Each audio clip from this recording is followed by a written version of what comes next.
is Aviel Washington.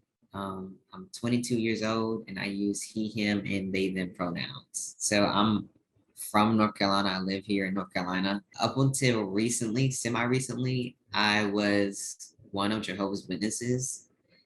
And even though I was out as trans, I wasn't out to like the religion.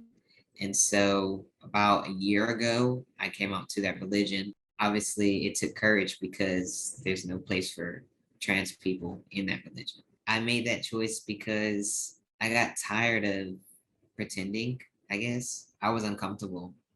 Like there's no space for anybody that isn't cis or presents a different way. So I just got tired of pretending and not being able to wear what I wanted to wear or be addressed the way I wanted to. So I made a decision. And I think that pandemic, as horrible as it is, made that easier because I didn't have to do it in person.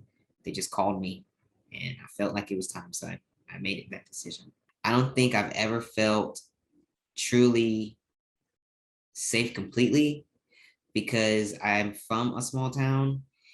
And when I go to visit, you know, there's chances are like if I go to the store, I'm going to see someone that I grew up with or that knows my parents or whatever the case.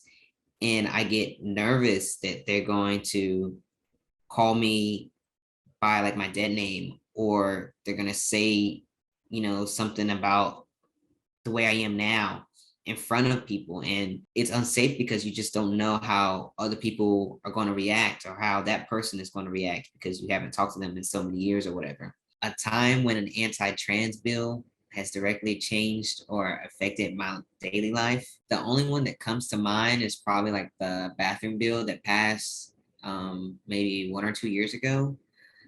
Since I live in North Carolina, you know, I was still very early on my transition. I had just signed up for like college and I had gotten nervous thinking like, what if I try to go to the bathroom and someone tries to say something to me? Like, how am I going to handle that situation? You know, I'm very small framed and I don't know, I just didn't know how I was going to handle that situation if that situation arose. The bill is still there, I suppose, but I just don't care anymore because no one's going to say anything. And if there is, you know, I guess I'll just have to do whatever. So I'm actually a part of a group called Map and Doozy. We're in Greenville, North Carolina. We're based in Greenville, North Carolina. And our whole thing is just, we primarily focus on Black, Indigenous, and Latinx communities, working class communities, you know. Some of the things that we're working on, we have a mutual aid program where we go inside of communities. We give out food, socks, underwear, whatever the person, you know, it needs. But we also try to get the people that live in those communities involved because we know at the end of the day, it's the community that has to sustain itself, you know.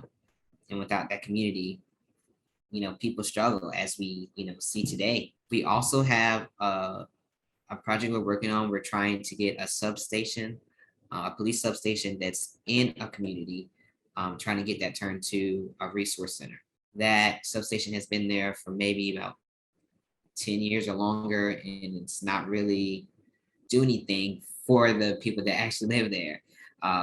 If you drive by it, nobody is really sitting in it. It's just sitting there, occupying space, occupying the neighborhood.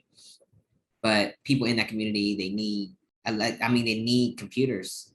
They need access to different resources in North Carolina or in Greenville. So we're trying to change that into something that would actually be beneficial for the people. My biggest dream, well, I'm gonna say two of my dreams, okay? Personally, as far as my transition, I wanna get to a place where I wanna be able to walk around and live my life and like love the way I love without it being an issue or without me having to say anything. You know, I just don't want it to be any questions. I just want it to be normal, just like another thing, you know? I wanna see a place where, you know, it's not required for us to be by ourselves. I think that now we're in a place where everything is so individualistic. Like it's like every man for themselves or every person for themselves. And I just don't believe that that's natural. I believe that we are supposed to help each other. We're supposed to care for each other. So my biggest dream is to be able to see a place where we're able to have that village, have that stability to be able to help each other out. If I could give my 13-year-old self some advice, I'd probably tell myself it's okay to let people in. It's okay to, to be yourself around other people. Like I said, like I was a Jehovah's Witness all throughout my childhood, and the family that I grew up around was very strict. They were very strict. And so if you weren't a witness, I wasn't really able to go to your house and play after school, or I wasn't able to, make friends like a child should have been able to make friends. So if I was to be able to talk to myself at that age, I would just tell it's okay to let people in and to be friends and have fun. One thing that I want people to get from my story, just because you're in one place now doesn't mean you're always going to be in that place forever. And I know people say it does get better, but it actually does. You can learn, you can grow, you can flourish if you just, keep going. This experience of transitioning has opened my mind to other things.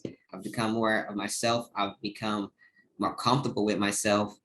And a lot of people that told me, I was going to regret it were wrong. A lot of people said that people weren't going to accept me or I was never going to be able to find love. They were wrong. I have friends. I have people that love me for who I am. I'm able to be around myself, around people being myself. A lot of people overlook us, but we're here, we're thriving, we're living, we're loving. So, I mean, just continue being you and don't let what other people have to say hold you down.